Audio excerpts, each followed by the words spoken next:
Hey, what is up guys? Welcome to another video from Orbital Tube. In today's video we're going to talk about 10 tools that I wish that I had bought sooner. So I've been doing auto repair for probably about 13 years now, and there are some tools that I have bought in the last 2 or 3 years that I wish that I owned from day one. I think a lot of people would like to own all sorts of tools, including probably half of what's on the Snap-on truck. But realistically, you probably need to win the lottery to be able to afford what's on the Snap-on truck. Unless you're using those tools every day, you can't really justify spending like $150 on a wrench. So you just have to make do with consumer grade tools, and that's okay because most of the time we can make those kind of tools work for us.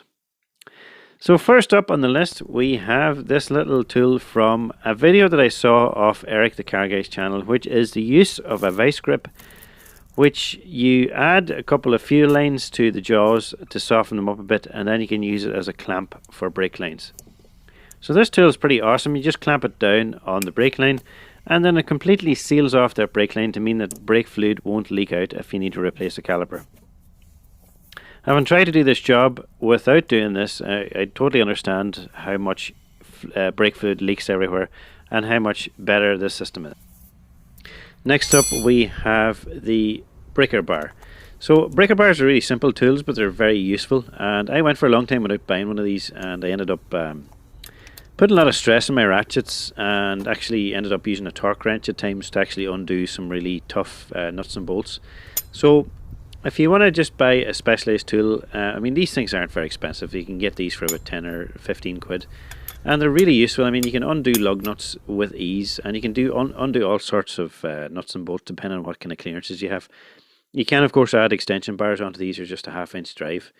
This one in particular is made by Sealy, and as you can see, it's just a simple pivot at the end. There's no ratchet or anything involved, so it means it's fairly robust, and if you break these things, there's actually a kit that you can buy just to replace the little pivot part of it.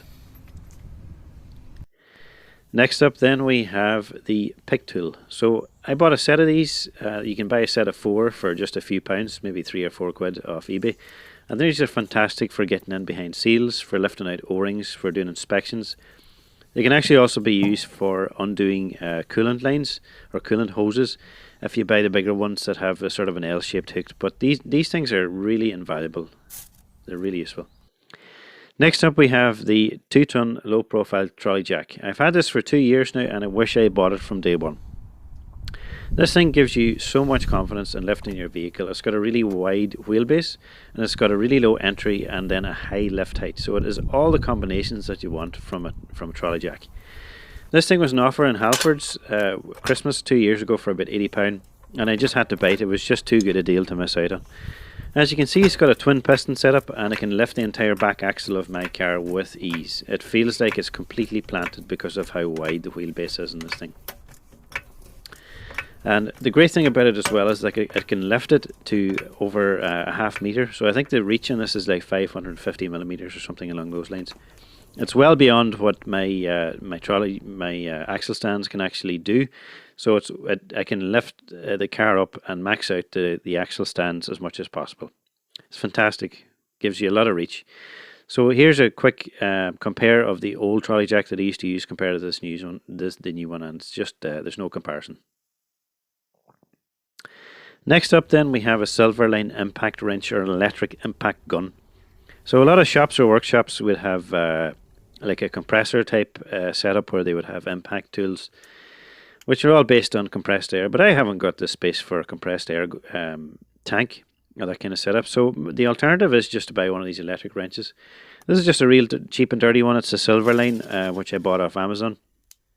Believe it or not, it actually only cost $26. I mean, it was an absolute steal of that. I think they're actually double the price now, and all the reviews are fantastic. Nearly gets all 4 or 5 star reviews. Makes short work of things like lug nuts, and any application where you can get this tool in. It's basically only limited by the size of it. Anywhere we can get this in, like, it's really useful. You can use it on all sorts of stuff like hub nuts and axle nuts and CVT nuts, all sorts of stuff. Fantastic tool.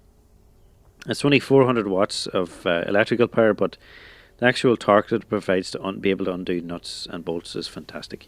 Great little tool. Next up we have the Draper socket set. So this is a socket set that I bought from day one, and I just wanted to highlight this because there's so many socket sets out there that you can buy. This Draper one I bought when I initially started working on cars, which is a 12-point socket set. And I thought this thing would last me for years because it had so many sockets. It had imperial sockets, all sorts of extensions, wobble bar, even spark plug sockets, all sorts of stuff. I thought this would last me for years, but shortly after using it I realised that it was really poor at dealing with rusty nuts and bolts. And after doing some research I realised that it's because it's a 12-point socket set. That makes it really difficult for it to actually grab onto nuts and bolts without starting to round them off. So as you can see, if you have a nut or a bolt, it's typically hexagonal in shape, but these 12-point socket sets don't actually give you full contact. And that's where I had to switch to a 6-point socket set. And that made a huge difference when I was working on rusty vehicles, in that you could get a lot more purchase on nuts and bolts. As you can see, when you have 6-sided nuts or bolts, you can get all 6 sides in contact with your socket. So that's when I switched over to this Sealy setup, which is like a compact socket set. And this thing is this socket set is really good. I really love this one. It goes from 10mm all up to 22, and it's all metric, which is fine for me because I don't work on any imperial sockets anymore. It's got a couple of extension bars, it's got a wobble bar, and it's got the ratchet as well with the little push button in the middle, which is just a fantastic little set. And because it's 6-point as well, it gives you that extra confidence that you can undo rusty stuff. Next up is the 1/2-inch drive impact socket set. So I've been using this one since I got the impact gun, the electric impact gun. I also bought this. You can see here that these sockets are a bit beefier, and that the whole point of an impact socket set is that they're not supposed to explode if you over torque them. So the danger is, because you're putting a lot of force behind an impact socket, you don't want them to explode or cause you any injury. So you can see there just how beefy they are relative to the standard socket set.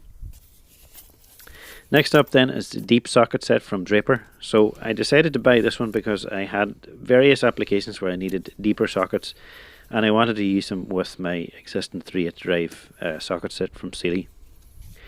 So as you can see, they give you a lot more distance and a lot more reach, and I have to say these have been really useful. I've used them to take off bumpers and cars and various different applications for Toyotas, and they've been really useful. So the combination of the deep socket set along with the 3/8-inch Sealy drive has been fantastic. I've used it quite a lot over the last couple of years, and I really don't know how I did without it really up until this point. And it's just really, I keep these two sets together, and they just come as a pair now. The other thing about that Sealy set is that it's just so compact. You can keep it in the boot of your car at all times, and it's always ready to go. Next up we have another interesting little tool, a very cheap tool, but something that comes in very handy all the time, which is a magnetic pickup tool. So if you're as clumsy as I am, I drop bolts and nuts all over the place in different parts. And if you drop something down into your engine bay, there's nothing more frustrating than not being able to get it back again. So this thing is telescopic. It has quite a big head in it and quite a big magnet, and gives you a lot of magnetic power to lift even some of the bigger things that you would drop. Even like if you dropped a spanner or a socket or something, this thing will be able to lift it. Fantastic tool. Next up we have the universal caliper rewind set. These things are actually pretty cheap now. They used to be expensive when they first came out, but you can get these for about 20 quid now. And they're fantastic for modern calipers. So a lot of modern calipers, along with pushing back a piston, you also have to rewind it. Luckily enough, in my car, it's old enough that it doesn't have that yet. So I just need to have something that will push back the piston really flush with the bore of the piston. So I used to use like a U-shaped clamp to push back the pistons and calipers, and quickly realised that it was really hard to get it flush. So you can see here the attachment for the Toyota is just very basic. It's just a simple circular attachment.